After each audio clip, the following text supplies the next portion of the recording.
بسم الله الرحمن الرحيم. الحمد لله رب العالمين، والصلاة والسلام على سيد الأنبياء والمرسلين وعلى آله وأصحابه أجمعين ومن تبعهم بإحسان إلى يوم الدين.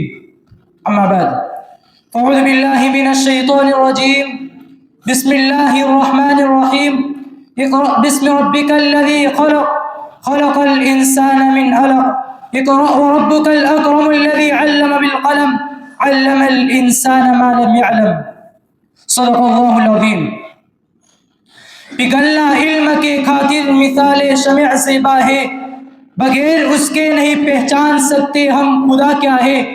اگر ہوتا زمانے میں حصول علم بے محنت، کہ اگر ہوتا زمانے میں حصول علم بے محنت، تو بس ساری کتابیں دھو کر ایک جاہل بھی پی لیتا. دین متین کے علم برداروں، چمنستان اسلام کے باغبانوں اور صدر ذی وقار، آج کی اس بابرکت محفل میں میری تقریر کا عنوان ہے مدارس اسلامیہ اور طلباء کی ذمہ داری. ہندوستان ہمیشہ تعلیم و تربیت، تہذیب و تمدن، دعوت و تبلیغ، اشاعت قرآن و سنت کا گہوارہ رہا ہے. جب بھی اس ملک میں دین متین کی نورانی شکلوں کو مسخ کرنے کی سازش رچی گئی اور روح اسلام کو کھوکھلا کرنے کی کوشش کی گئی، تو ان حالات کو دیکھ کر سب سے پہلے اہل اللہ اور علماء دین کے قلوب بے چین ہوئے، جنہوں نے دنیا کو انسانیت کا پیام، وفا کا پیغام، یقین محکم کی دعوت اور عمل پیہم کی ندا دی. جن مقدس ہستیوں کو دنیا اسلام ان آداب و القاب سے پکارتی ہے: قاسم العلوم والخیرات حضرت مولانا قاسم صاحب نانوتوی، عبقری الدہر حضرت مولانا سعادت علی صاحب، مجد العلم والعرفان حضرت مولانا سید علی مونگیری، داعی اللہ حضرت مولانا الیاس صاحب کاندلوی رحمہ اللہ تعالی. انہی جیسے مقدس ہستیوں اور جبال العلوم والفنون نے دنیا کے گوشے گوشے اور چپے چپے میں مراکز، مساجد، مدارس اور خانقاہوں کا ایسا پائیدار جال بچھایا اور دعوت و ارشاد اور تعلیم و تربیت کا ایسا بیج ڈالا جو مٹائی نہ مٹ سکے، اور پوری امت اسلامیہ ان کے انوار و برکات سے فیض یاب ہو رہی ہے. اور ان ذات کے لگائے ہوئے تناور درختوں کا سایہ اتنا دراز ہوا کہ بہت سے کفرستان چمنستان محمد میں تبدیل ہو گئے. یہ مدارس اسلامیہ دین کی کیلیں اور بنیادی اساس ہے. نبی عربی کے وارثوں، مدارس اسلامیہ اسلامی کلچر اور ثقافت کے آئینہ دار ہے. یہ اخلاص و اخلاق اور ایمان و یقین کا سرچشمہ ہے. مدرسہ و کارخانہ ہے جہاں دین کے داعی اور اسلام کے سپاہی تیار کیے جاتے ہیں. مدرسہ وہ فیکٹری ہے جہاں قلب و نگاہ اور ذہن و دماغ انسانی سانچے میں ڈالے جاتے ہیں. مدرسہ وہ جگہ ہے جہاں شریعت کا نفاذ ہوتا ہے. مدرسے میں پڑھنے پڑھانے والے دہشت گرد نہیں ہوتے، بلکہ تعلیم و تربیت پا کر امام القائدین حضرت مولانا قاسم صاحب نانوتوی، فخر المحدثین علامہ انور شاہ کشمیری جیسے پیدا ہوتے ہیں.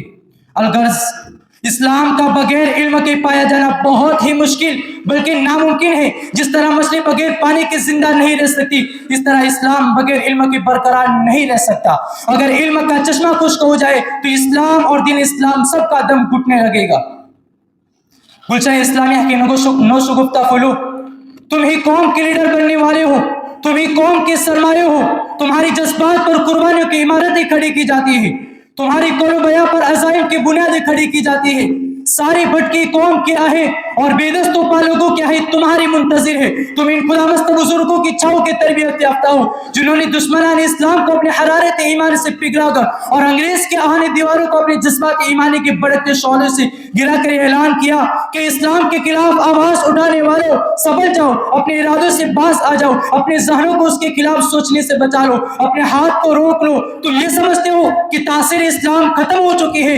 ہرگز نہیں. اسلام آج بھی وہ بادل ہے جس میں مادے آتش فضا پنہا ہے، اور راگ کا ڈیر ہے جس میں ایسے دبی چنگاری ہے جو خرمن کفر کے لیے آتش نمرود سے کم نہیں. وہ ایسا مجھے مارتا سمندر ہے جس کی لہروں کی ہر کروٹ ایک نئے انقلاب کا پیغام دیتی ہے. ہمدردان قوم و ملت، تو اپنی خالدہ صلاحیتوں کو اجاگر کرو، محمد بن قاسم جیسا جذبہ پیدا کرو. اگر کوئی ایسا وقت آ جائے جس سے انسانیت مضطرب ہو اور اسلام کو آگ لگنے کا اندیشہ ہو، تو آگ میں کود جانے، سمندر میں چھلانگ لگانے، تپتے ہوئے صحرا کا رخ کرنے، ابلتے ریگستان میں نعرے تکبیر بلند کرنے اور پہاڑوں سے ٹکرا جانے میں دریغ مت کرنا.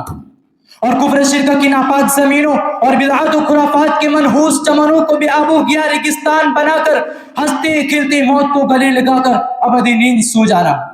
آخر میں اللہ تعالیٰ سے دعا گو ہوں کہ اللہ تعالیٰ ہم سب کو اپنے دست غیر سے حضرت عمر کی شجاعت، حضرت علی کا قوت بازو، خالد بن ولید کی تلوار، محمد بن قاسم جیسا حوصلہ، صلاح الدین ایوبی جیسا جذبہ عطا فرمائے۔ سبق پڑھ پھر صداقت کا، شجاعت کا، عدالت کا، کہ سبق پڑھ پھر صداقت کا، شجاعت کا، عدالت کا، لیا جائے گا تجھ سے کام دنیا کی امامت کا، یہ ملت منتظر ہے پھر نئے شیرازہ بندی کی، زمانہ منتظر ہے آج پھر تیری قیادت کا، رہو ثابت قدم بحر حوادث کے تھپیڑوں میں، کہ رہو ثابت قدم بحر حوادث کے تھپیڑوں میں، یہ وقت امتحا ہے تیرے جذبہ استقامت کا۔ وآخر دعوانا الحمدللہ رب العالمین۔